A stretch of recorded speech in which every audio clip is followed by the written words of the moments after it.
Umarangkada na ang enrollment sa pampublikong eskwelahan para sa school year 2024-2025. Yan ang dambuhalang balitang inalam ni Mariz Umali. Simula ngayong araw, tumatanggap na ng mga bagong mag-aaral ang Tandang Sora Elementary School sa Quezon City.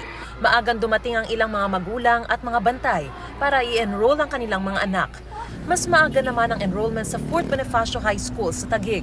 Unti-unti na rin nagsisidatingan ng mga estudyante sa Samuel South Elementary School sa Bataan. Pati na sa mga pampublikong paaralan sa Zamboanga City. Ayon sa DepEd, pwedeng hanggang July 26 ang enrollment.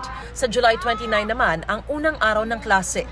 Kasabay ng enrollment ang paglalabas ng Department of Trade and Industry ng gabay para sa pamimili ng school supplies. Karamihan daw sa mga brand ng notebook, pad paper, lapis at ballpen wala namang pagbabago sa presyo.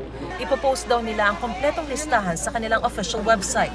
Samantala sa panayam ng GMA Integrated News kay incoming Education Secretary na si Senador Sonny Angara, ibinahagi niya ang ilang marching orders sa kanya ni Pangulong Marcos.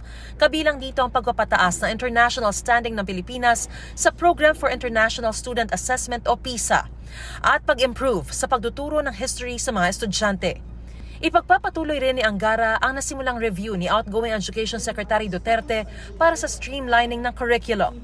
Si Angara ang may akda ng Enhanced Basic Education Act o ang K-12 program. Nang matanong kung hihiling ba siya ng confidential funds para sa DepEd, I think hindi na humingi si Vice President for the last 2 years ng confidential funds. So, I don't think it will be necessary.